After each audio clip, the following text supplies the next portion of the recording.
Assalamualaikum warahmatullahi wabarakatuh. Di sini saya akan menjelaskan mengenai tugas besar mata kuliah Algoritma Pemrograman Prodi Sains Data Institut Teknologi Sumatera. Kami dari kelompok 8 akan memperkenalkan diri. Yang pertama, Muhammad Ilham Arifmawan dengan saya sendiri dengan NIM 1204500057. Kemudian ada Feni Cecilia Bitika dengan NIM 12045066. Kemudian ada Barera Putra dengan NIM 12045078. Dan yang terakhir ada Tinesa Aryasti dengan NIM 50096.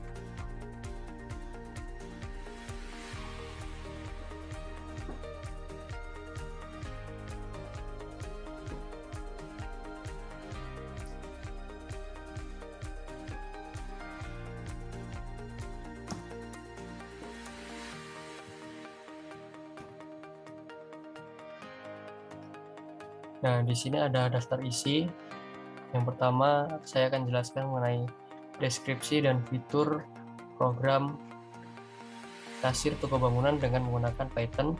Yang kedua, akan menjelaskan mengenai flowchart dari program yang telah dibuat. Dan yang ketiga adalah penjelasan dan running program serta cara menggunakannya. Oke, langsung saja kita ke deskripsi program. Toko bangunan dalam era sekarang ini memiliki peranan yang sangat penting. Tentunya semakin banyak pula orang-orang yang memiliki usaha toko bangunan. Dalam mengolah sistem keuangan toko bangunan tentunya sangat membingungkan karena terdapat barang-barang yang sangat banyak. Di era digital seperti sekarang ini, penggunaan teknologi informasi sangatlah penting untuk mendukung berkembangnya berbagai sektor dan aspek bisnis. Memberikan explained teknologi adalah solusi terbaik untuk berbagai usaha pertokoan, bahkan untuk seluruh perusahaan di Indonesia. Yang mana pada zaman yang sudah canggih seperti sekarang ini, semua berbasis database yang dapat dipakai untuk menangani tidak hanya untuk single user, tetapi sudah client server atau multi-user. Jumlah record dan field semakin fleksibel membuat program kasir dengan counter akuntansi terbaik menjadi berkembang dengan pesat. Program yang kami buat ini berguna untuk memudahkan pengguna dalam menghitung barang yang dibeli oleh pelanggan. Kemudian fitur dari aplikasi kasir toko bangunan yang telah kami buat yaitu yang pertama ada menu barang. Menu barang digunakan untuk mendata bahan bangunan yang diperdagangkan di toko. Kemudian ada menu pelanggan. Menu pelanggan digunakan untuk mendata pelanggan yang telah membeli di toko tersebut. Kemudian ada menu pembelian. Menu pembelian digunakan untuk mencatat transaksi pembelian barang dagang kepada pelanggan. Kemudian ada menu penjualan. Menu penjualan ini digunakan untuk mencatat transaksi penjualan bangunan kepada konsumen. Bisa mencetak nota penjualan atau struk penjualan. Desain cetakan bisa dipilih sesuai model yang diinginkan. Nah, berikut ini adalah flowchart mengenai program yang telah dibuat. Di sini jelas yang pertama dimulai, kemudian kita buat def fungsi dengan tulis def jual. Nah, fungsi ini berguna untuk menuliskan nama toko kita dan menuliskan apa saja yang dijual di toko bangunan tersebut. Kemudian kita buat inputan yaitu untuk menulis nama pelanggan, yaitu inputan memasukkan nama pembeli. Kemudian kita buat inputan lagi mengenai jumlah item yang dibeli oleh pelanggan. Jadi berapa jumlah item yang dibeli oleh pelanggan kita tulis dalam inputan ini. Kemudian lanjut ke perulangan. Kita di sini menggunakan perulangan while. yang dimana ulangan ini berguna untuk menuliskan jumlah item yang kita buat. Misalnya kita membeli item dengan jumlah 1, maka dia akan mengulang sebanyak 1 kali dengan 1 barang. Kemudian jika kita memasukkan jumlah itemnya itu 0, maka dia tidak akan masuk ke dalam program untuk masukkan kode barang dan memasukkan jumlah beli. Namun dia akan langsung memprosesnya menuju ke fungsi definisi menu atau langsung menuju ke menu struk yang dimana tidak ada barang yang dibeli. Oke, kita kembali ke while yang dimana jumlah itemnya itu mulai dari 1 dan seterusnya. Nah, kemudian kita lanjut. Jika barangnya lebih dari 0, maka akan diberi pertanyaan untuk memasukkan kode barang. Kode barang tersedia pada menu dev jual. Kemudian kita masukkan jumlah yang dibeli dengan satuan yang telah ditentukan. Kemudian lanjut ke percabangan if, elif, else, yang dimana jika kita memilih kode SN, dia akan memproses untuk nama barang semen dengan harga yang telah disediakan. Kemudian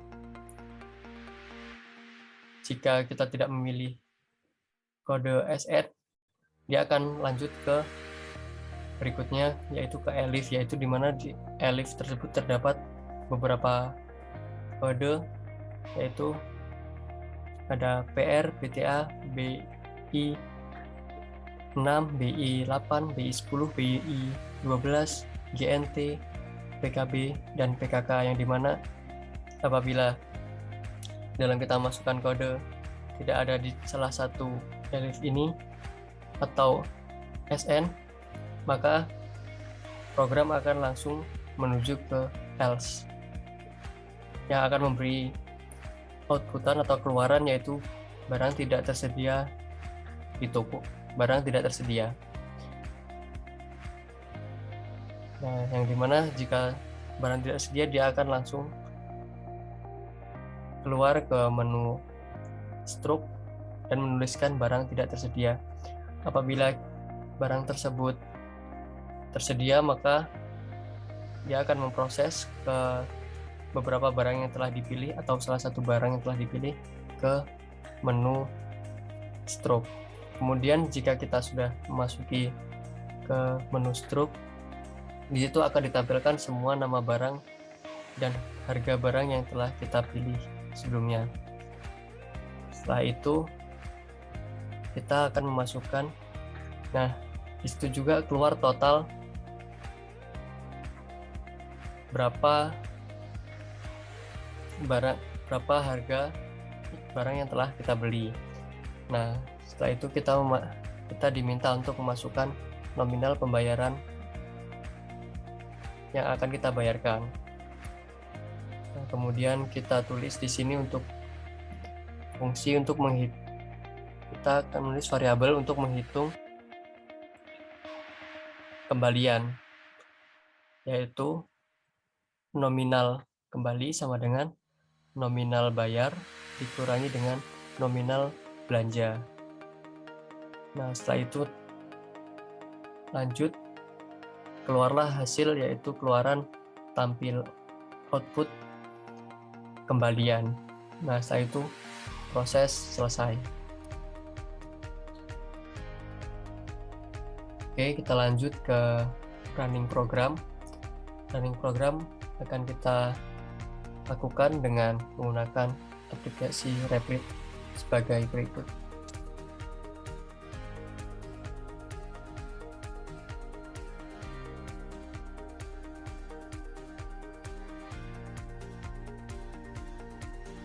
Baik, di sini sudah tertampil program yang telah dibuat menggunakan pemrograman Python. Nah, di sini kita membuat fungsi dev jual, yaitu kita akan menuliskan, pertama kita akan buat garis menggunakan sama dengan sebanyak 60 kali. Kemudian menulis nama toko bangunan kita. Di sini saya namai dengan toko bangunan Maju Lancar. Kemudian kita buat garis lagi sebagai pembatas. Nah, kita tulis kemudian apa-apa saja yang kita butuhkan untuk menuliskan barang. Yang pertama di sini saya akan menuliskan kode barang, kemudian ada nama barang yang dijual, kemudian harga barang, dan yang terakhir adalah satuan dari barang yang dijual. Seperti contoh, di sini saya akan menjual semen dengan merek 3 roda atau dinamik dengan kode SN. Nah, di sini harganya 52.000 dengan satuan per sak. Jadi harga semen di sini adalah 52.000 per sak. Kemudian kita ambil contoh lagi seperti di sini ada GNT kodenya, yaitu untuk nama barang genteng tanah liat dengan harga satuan 2.000 per buah.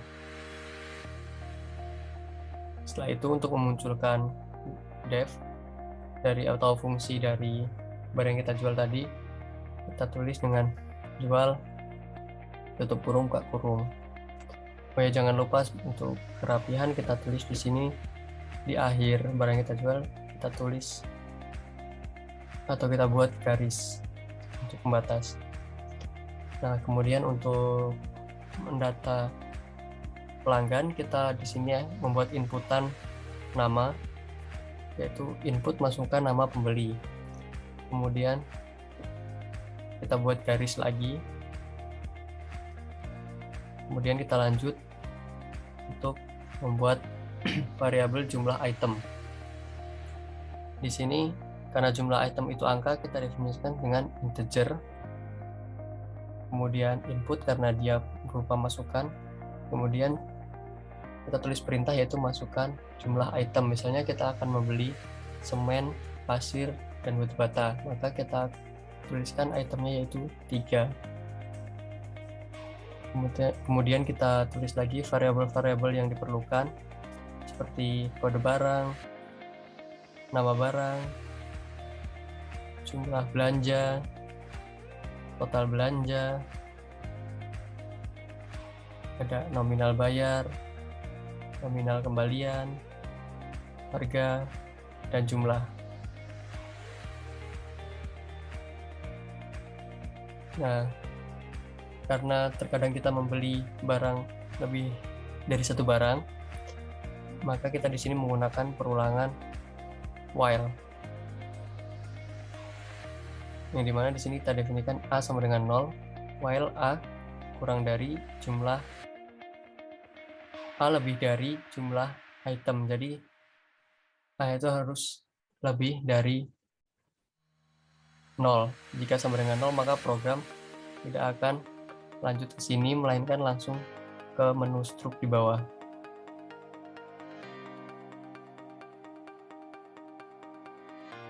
Kemudian setelah tuliskan definisi while, kita di sini akan menuliskan print barang ke berapa. Sini kan A plus 1. Misalnya kita beli 2, maka ada barang ke 1, ada barang ke 2, seperti itu. Kemudian kita buat di sini untuk menemukan kode barang yang telah kita buat, yaitu dengan kode barang append itu untuk fungsi untuk menambahkan. Kemudian input masukkan kode barang. Nah, kode barang ini yang diinputkan harus sesuai dengan kode barang yang telah kita buat di def atau di fungsi jual. Kemudian kita akan menuliskan jumlah belanja. Nah, karena kita membelinya terkadang lebih dari satu, maka semua di sini kita menggunakan fungsi append agar bisa ditambahkan jumlah belanja. Kemudian append integer. Nah, jumlah belanja ini berupa angka, maka kita tulis integer. Kemudian input, terus masukkan jumlah yang akan dibeli. Terus ke kondisi persabangan yang pertama yaitu if. Kita tulis kode barang, kemudian tulis di sini variabelnya a yang telah ditulis tadi, kemudian kita masukkan if ini untuk sn, maka jika kita masukkan kode sn maka dia akan memproses bagian ini. Terus di sini ada nama barangnya 3 roda, semen 3 roda atau dinamik, terus ada harganya.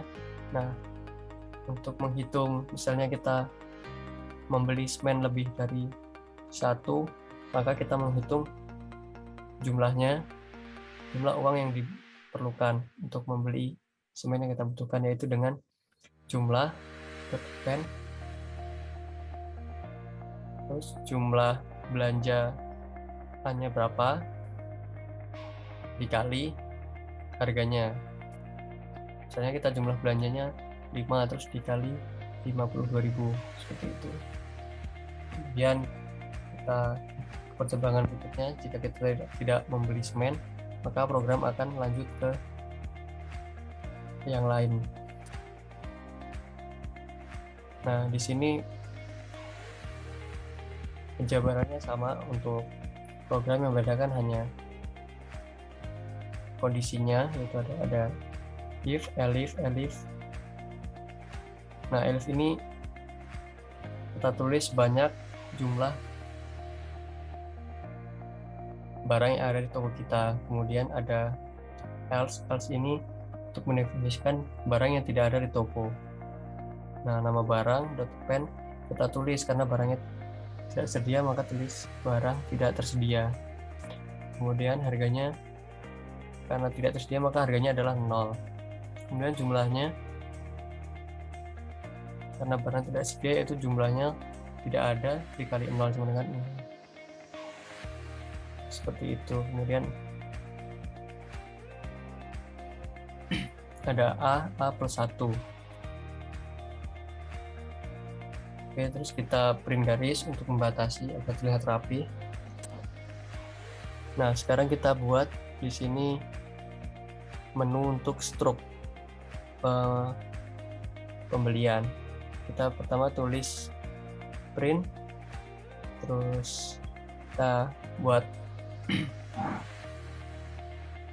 nama pembeli, nama ini kita ambil dari atas, dari variabel nama. Jadi kita tidak perlu menginputkan sebanyak 2 kali. Kemudian kita buat fungsi atau def menu. Nah, di sini untuk struk kita buat yaitu nomor, nama barang, harga, terus banyaknya barang, kemudian total pembelian. Terus kita buat garis lagi. Terus untuk mengeluarkan output dari fungsi def kita keluarkan dengan menu tutup kurung, buka kurung. Kemudian kita buat variabel lagi, yaitu total belanja sama dengan 0. Kemudian tadi kan sudah di atas sudah A, maka kita di bawah harus beda menggunakan variabel lagi B sama dengan 0. Nah, kita buat ulangan lagi, yaitu menggunakan while dengan B lebih dari jumlah item. Nah, terus kita buat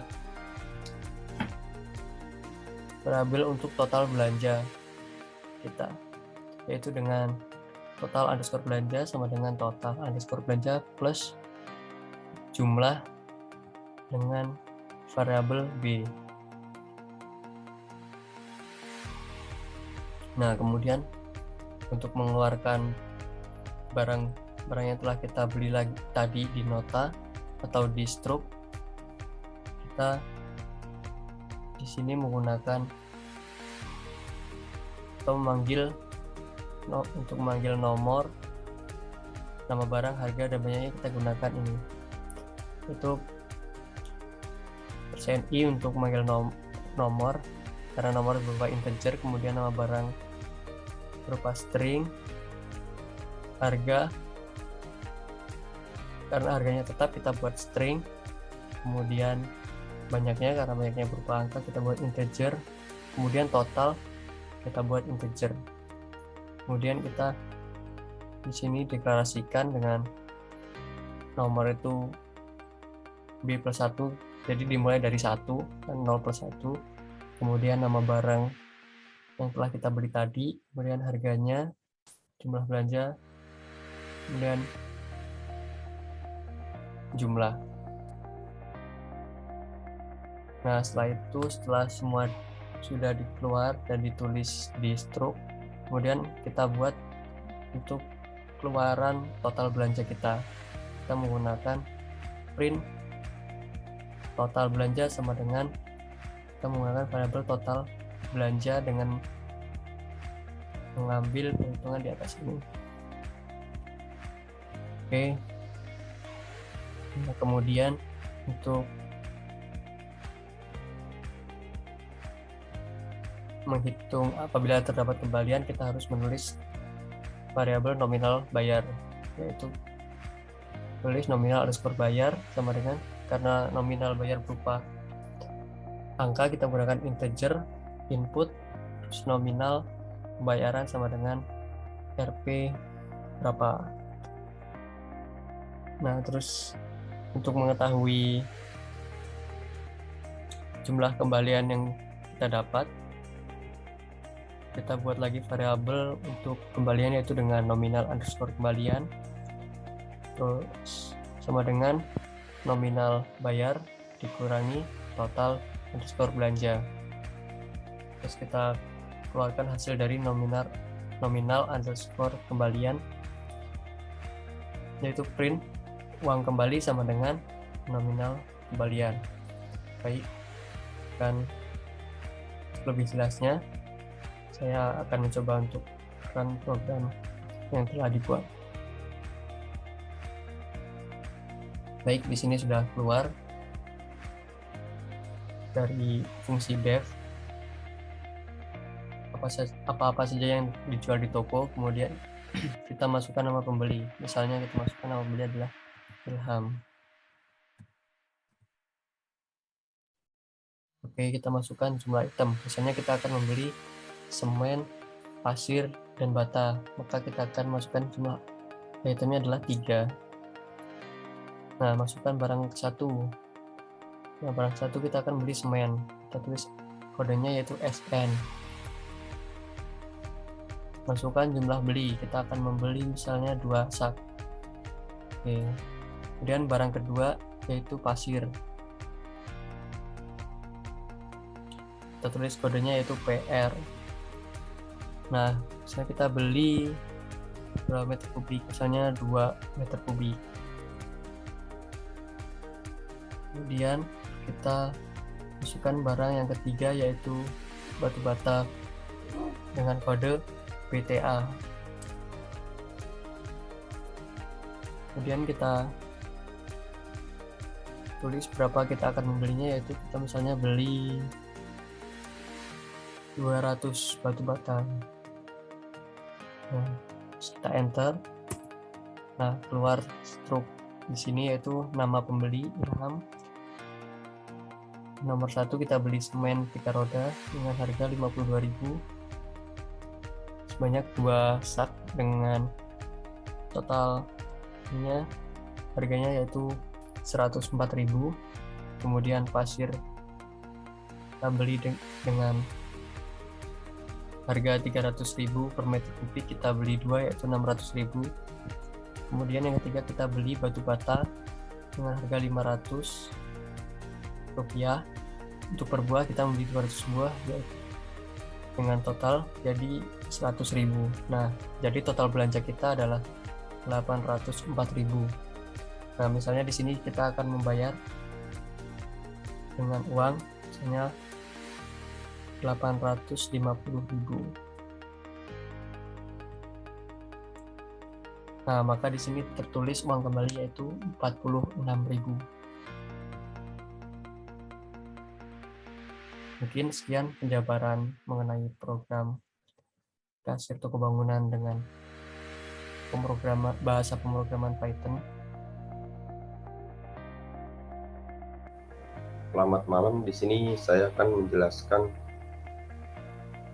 hasil pemrograman dari RStudio. kelompok 8. Pada baris contoh data, di data pertama ada bahan-bahan yang dibutuhkan seperti semen 3 roda, pasir putih, batu bata, besi, dan lain-lain. Dan pada data kedua di sini ada daftar harga dari bahan-bahan tersebut. Kemudian di baris hasil data vektor, di sini adalah untuk menyebutkan definisi vektor. Vektor adalah dua dimensi struktur data yang dimana semua unsur atau elemen dalam vektor memiliki tipe kelas data yang sama. Kemudian di baris hasil konversi ke data list, di sini adalah definisi list. List adalah objek R yang memungkinkan elemen dari berbagai tipe kelas data seperti integer, karakter, logikal, dan lainnya. List juga dapat berisi matriks atau fungsi sebagai elemennya. Kemudian di baris hasil konversi ke data matriks, di sini menunjukkan definisi matriks. Matriks atau array dua dimensi adalah struktur data yang memiliki row dan kolom. Unsur-unsur di dalam matriks semua harus memiliki tipe kelas data yang sama. Kemudian di sini di baris hasil konversi ke data array menunjukkan definisi array. Array dalam pemrograman R secara sederhana disebut sebagai struktur data multidimensi. Array dasarnya sama seperti matriks, namun array dapat mempunyai lebih dari dua dimensi. Kemudian di baris hasil konversi ke data frame menunjukkan definisi data frame. Data frame adalah struktur data di mana satu kolom harus memiliki tipe-tipe yang kelas yang sama. Namun kolom yang berbeda dapat memiliki tipe kelas yang berbeda.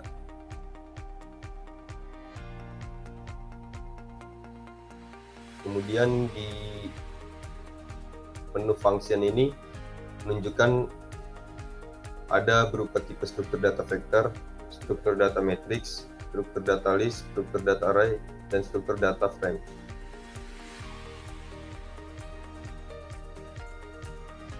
Itu saja yang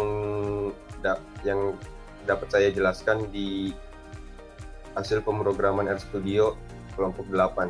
Terima kasih.